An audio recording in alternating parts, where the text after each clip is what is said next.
기도하겠습니다. 하나님 감사합니다. 이 땅에 우리를 위해 오셔서 하나님 우리의 죄를 사하시기 위해 십자가의 사랑과 그 은혜를 우리에게 보여주시고 우리를 구원하여 주심을 감사합니다. 하나님, 저희들이 주님을 찬양하며 화답하기 원합니다.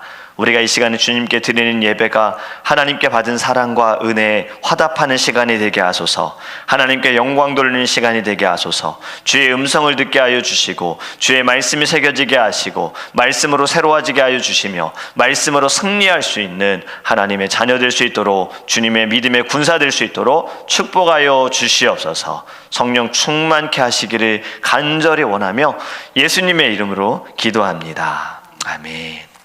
오늘 우리에게 주신 하나님의 말씀, 신약성경 누가복음입니다. 누가복음 1장입니다.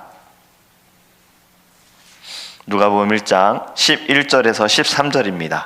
제가 주는 성경책인 신약성경 87페이지입니다. 86페이지네요. 누가복음 1장 11절에서 13절입니다.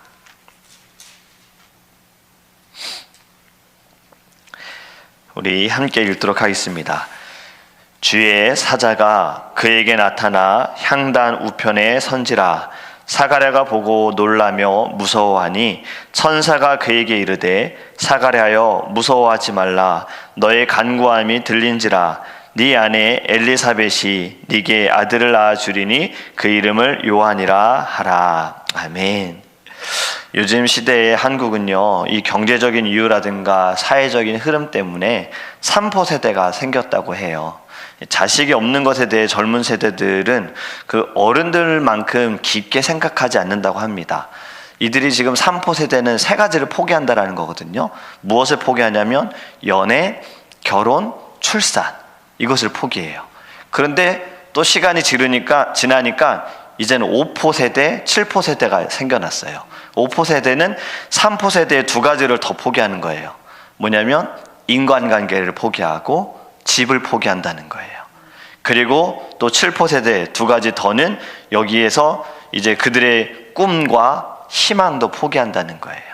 너무나도 안타까운 이야기입니다. 참 지금 복잡한 현실을 반영하는 단어라고도 생각을 하고, 또 우리가 이 시대가 그대로 그냥 적응되어져서 상황에 맞게 흘러가는 것이 아니라 하나님께서 좀 변화시켜 주시고 사람들의 마음도 달라지고 포기할 것이 아니라 다시 좀 꿈과 희망도 갖고 하나님께서 이 땅 가운데 다스려라 말씀하신 것이 먼저 믿는 자들을 통해 교회 안에 믿음의 사람들을 통해 흘러갔으면 좋겠어요. 이것이 우리의 기도의 제목이 되기를 간절히 원합니다. 앞에서 말씀드린 것처럼 포기하는 것, 결혼도 포기하고 연애도 포기하고 출산도 포기하고 이러한 세상에 살아가고 있는데요. 오늘 등장하는 인물 사가랴는 사람은 어떤 사람입니까? 바로 세례 요한의 아버지잖아요. 세례 요한의 아버지 사가랴는 사실 포기하진 않았습니다. 그는 자식을 원했어요. 말씀을 보면요, 7절에 보면 엘리사벳이 잉태를 못함으로 그들에게 자식이 없고 두 사람의 나이가 많더라.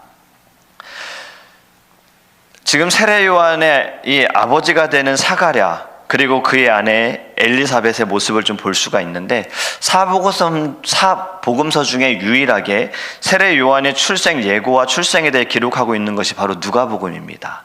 앞에서 우리가 이야기를 나눈 것처럼 사가랴라는 사람은 세례 요한의 아버지이면서도 또 제사장인 거예요. 그리고 어머니 엘리사벳은 아론의 자손이기도 합니다. 이 두 사람을 보면요, 하나님 앞에 참 의인이었어요. 그들은 늘 주의 말씀과 규례를 지켜 행하는 자들이었어요. 6절 말씀에 보면 이렇게 말씀하잖아요. 이 두 사람이 하나님 앞에 의인이니 주의 모든 계명과 규례대로 흠이 없이 행하더라. 이들은 하나님 앞에서도 흠이 없었고 또 사람들 앞에서도 흠잡을 곳이 없는 늘 칭찬받는 사람들이었는데 이들에게도 고민이 있었던 거예요. 바로 자식이 없는 것. 이 당시에는 이것이 조금 더 큰 고민이었을 거라고 생각을 합니다. 예전에는 늘 자식을 가져야 했기 때문에 사가랴도 자식을 원했는데 없었던 거예요. 근데 이들에게 반가운 소식을 천사가 전해주잖아요. 제사장인 사가랴가 이제 성전에 들어가서 분향을 하는데 이때는 순서가 있었습니다.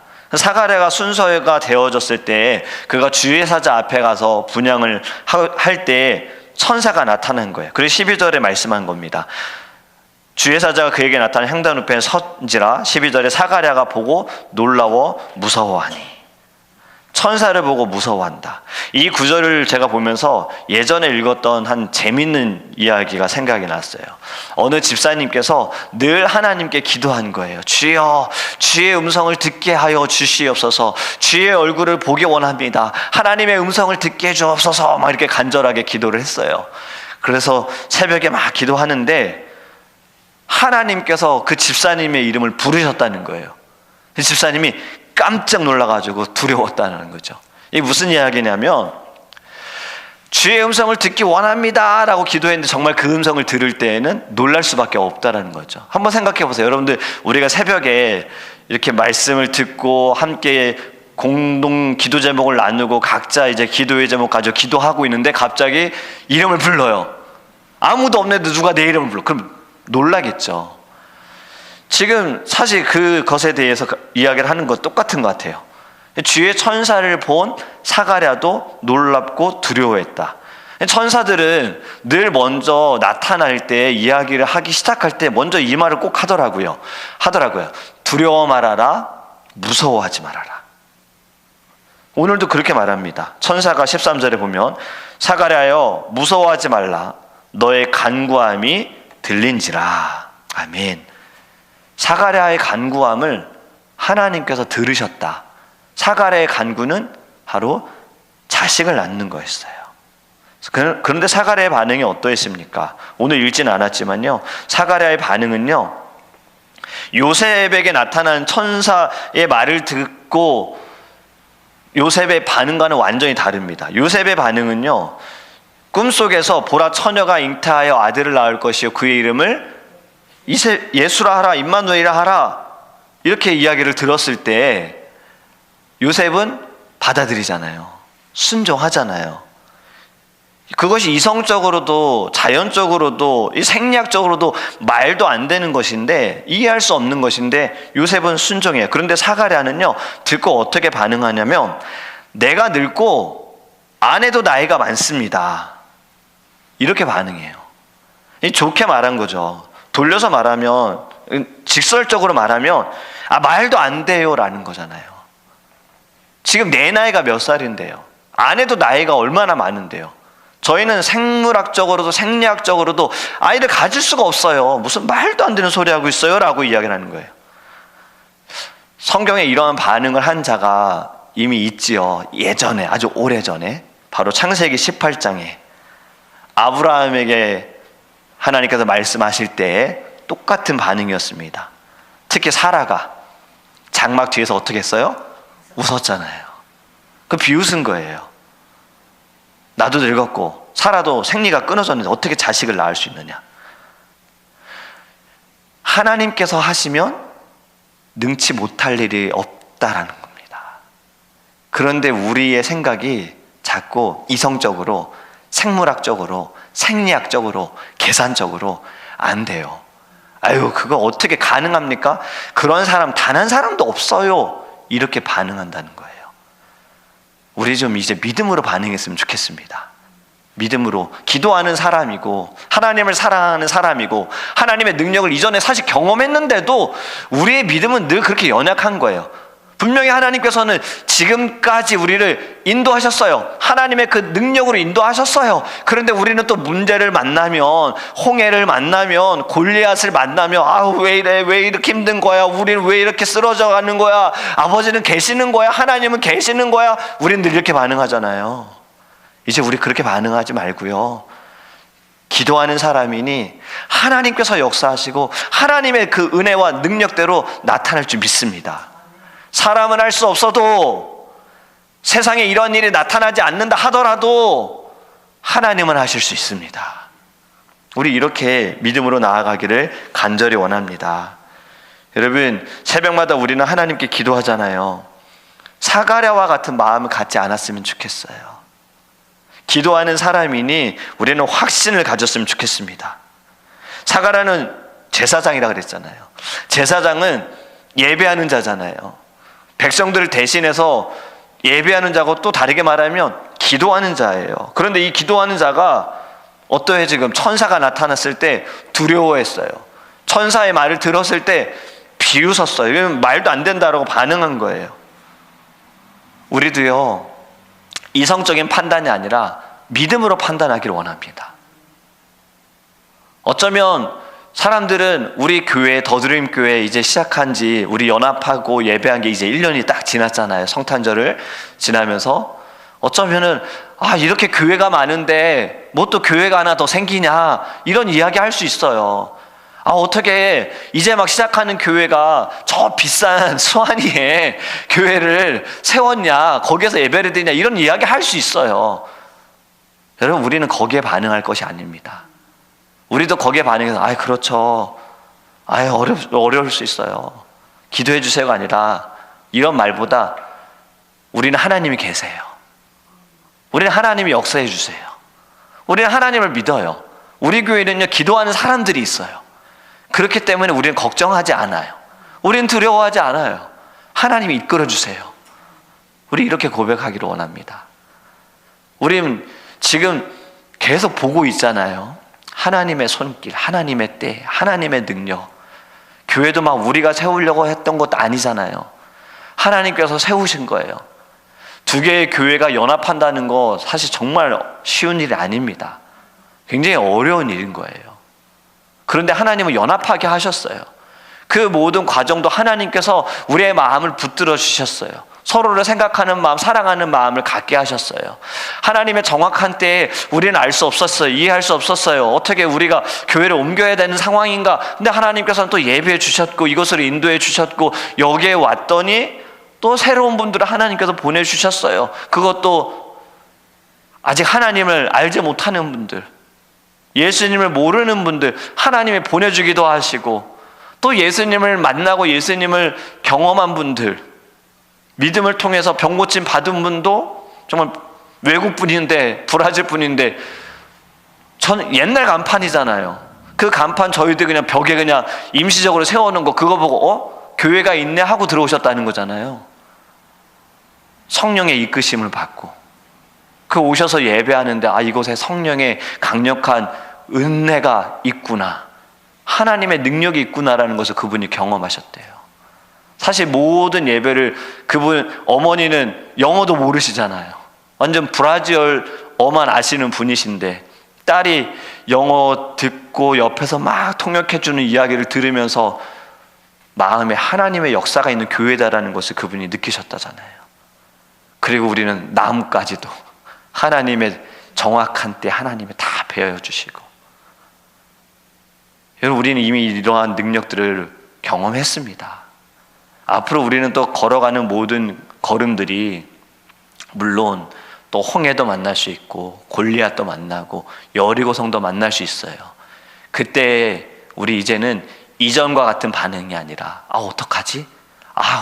이거 할 수 있을까? 건너갈 수 있을까? 무너뜨릴 수 있을까? 이러한 반응이 아니라 주여 믿습니다. 아버지 믿습니다. 세상이 아무리 강할지라도, 이 앞에 있는 것이 여리고성이 아무리 견고할지라도, 저 골리앗이 우리를 자꾸 겁을 줄지라도 우리는 하나님을 믿습니다. 우리는 기도합니다. 부르짖습니다. 이 일로 인하여 우리에게 또 간증의 일을 허락하실 줄 믿습니다. 이것이 복음으로 나타나길 원합니다.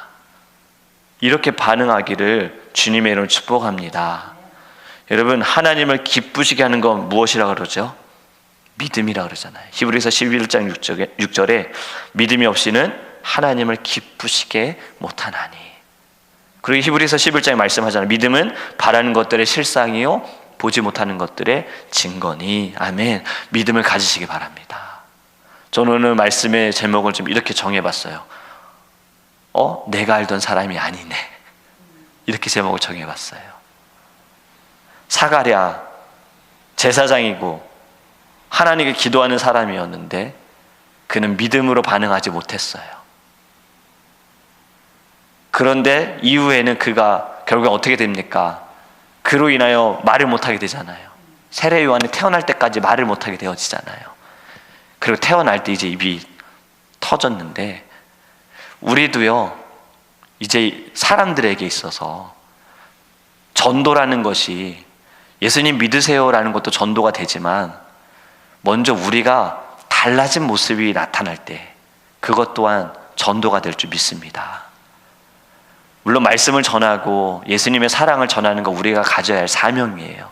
근데 더 중요한 것은 내가 알던 장로님이 아니네, 내가 알던 권사님이 아니네, 내가 알던 목사님이 아니네, 예전에는 좀 걱정이 많으셨는데, 예전에 좀 힘들어 하셨는데 지금은 얼굴이 굉장히 밝으시네, 어떻게 입술에 말하시는 것마다 저렇게 예수만 나오지? 어떻게 저렇게 감사가 넘치지? 저는 이것이 전도의 도구가 될 줄 믿습니다.